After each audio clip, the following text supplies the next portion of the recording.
একটাই প্রশ্ন আমরা বারবার তুলছি সরকারের কাছে, যে জিনিসটার জন্য আজকে কলেজ অ্যাডমিশন প্রক্রিয়া আটকে রয়েছে, WBJEE রেজাল্ট আটকে রয়েছে, তার সাথে জিএনএম, এএনএম এবং জেনপাস ইউজির ফর্ম ফিল-আপের প্রক্রিয়া থেকে শুরু করে নোটিফিকেশন আটকে রয়েছে, সেই সাথে রাজ্যের একাধিক বিভাগে চাকরির যে বিষয়টা আটকে রয়েছে, চাকরির নিয়োগের যে পরীক্ষা সেটা আটকে রয়েছে। শুধু তাই নয়, রিসেন্ট যে স্কুল সার্ভিস কমিশনের নোটিফিকেশন পাবলিশ হয়েছে সেখানেও কিন্তু আটকে রয়েছে আজকে সংরক্ষণের যে ব্যবস্থা, সেই সংরক্ষণের ব্যবস্থা কিসের জন্য না, ওবিসি ইস্যুর জন্য। অবশেষে মুখ্যমন্ত্রীর হস্তক্ষেপে সেই ওবিসি সমস্যা মিটতে চলেছে এবং কলেজ অ্যাডমিশন প্রক্রিয়া কিন্তু শুরু হতে চলেছে।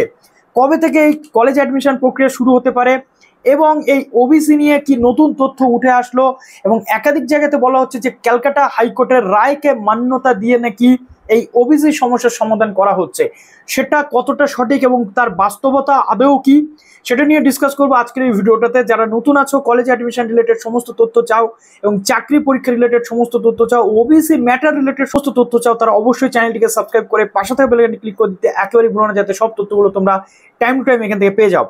তো দেখো, একদম প্রথমে তোমাদের বলি যে রাজ্যের এই টোটাল সিস্টেমটা কিন্তু কোলাপস হয়ে গেছে ওবিসি ইস্যুর জন্য, যেটা আমরা প্রতিনিয়ত বলছি। সেই ওবিসিটা অবশেষে সমাধান হতে চলেছে মুখ্যমন্ত্রীর হস্তক্ষেপে। কেননা ক্যালকাটা হাইকোর্টের নির্দেশে ওবিসি বাতিল হয় 2010-এর পর থেকে। যে ওবিসি লিস্ট ছিল, যতগুলো জনজাতি ছিল তাদেরকে বাদ দিয়ে 10% কমিয়ে দেওয়া হয়, অর্থাৎ 7% সংরক্ষণ আগে ছিল।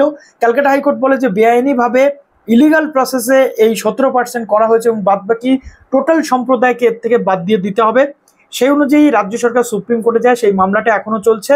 সেই মামলার রায় আসবে জুলাইয়ের 3য় সপ্তাহে।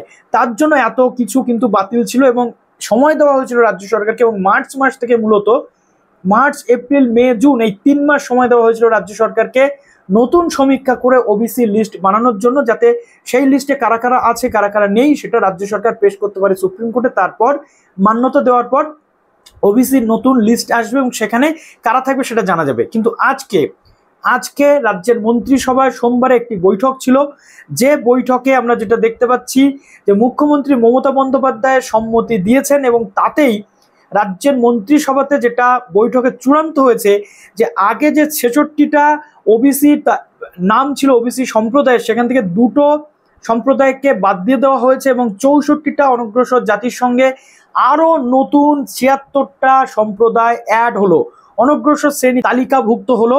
সব মিলিয়ে এখন রাজ্যে ওবিসি লিস্ট, অর্থাৎ ওবিসির মধ্যে অনগ্রসর শ্রেণী বা সম্প্রদায়ের সংখ্যা বাড়লো 140টা।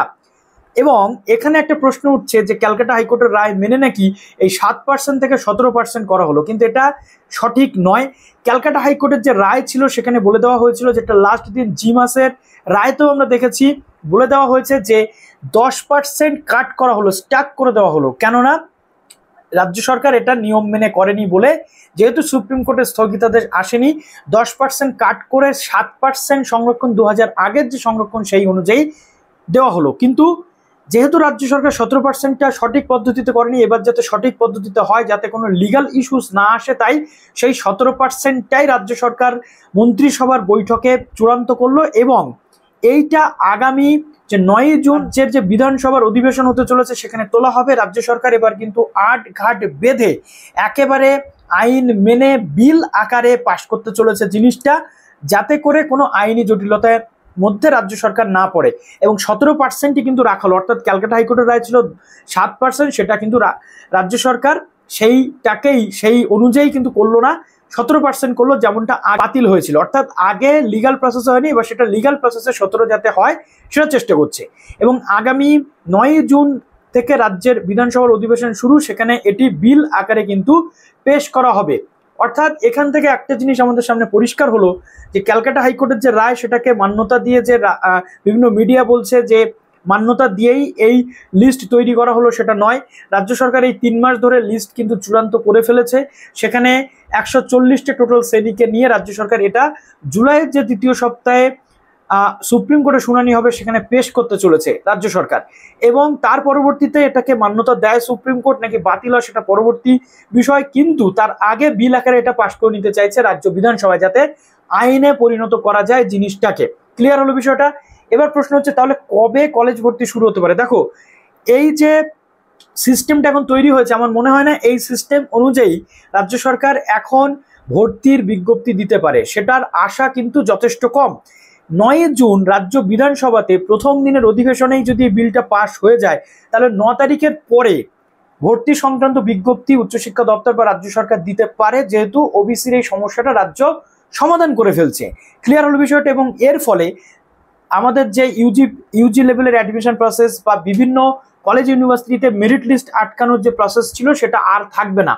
এবং ইউজি পিজির শুধু নয়, জেনপাস ইউজি থেকে শুরু করে জিএনএম, এএনএম, ডাব্লিউবিজেই, এসএসসির নিয়োগ, পুলিশের নিয়োগ থেকে শুরু করে ডাব্লিউবিসিএস নিয়োগ, সমস্ত জট কিন্তু কাটতে চলেছে এবং তাড়াতাড়ি সেটা কাটতে চলেছে মুখ্যমন্ত্রীর হস্তক্ষেপে। তো এটা একটা সুখবর প্রত্যেকের জন্য। এই ভিডিওটা প্লিজ একটু বেশি বেশি করে শেয়ার করো, যাতে সঠিক তথ্যটা সবাই পায় এবং সবাই এই বিষয়টা নিয়ে একটু নিজেদের মধ্যে আলোচনা করে একটা মনে শান্তি আনতে পারে, যা অবশেষে কলেজ অ্যাডমিশন প্রক্রিয়া শুরু হচ্ছে। ক্লিয়ার? তো চলো, ভিডিওটা এত পর্যন্ত রইলো। এবং 140টা লিস্টে কারা কারা নথিভুক্ত হচ্ছে সেরকম বিল আমাদের কাছে যখন চলে আসবে, অফিসিয়াল নোটিফিকেশন একদম আমরা তোমাদের সঙ্গে শেয়ার করে দেবো। তো চলো, ভিডিওটা এখানে শেষ করলাম। ভালো থেকো সবাই, বেস্ট অফ লাক।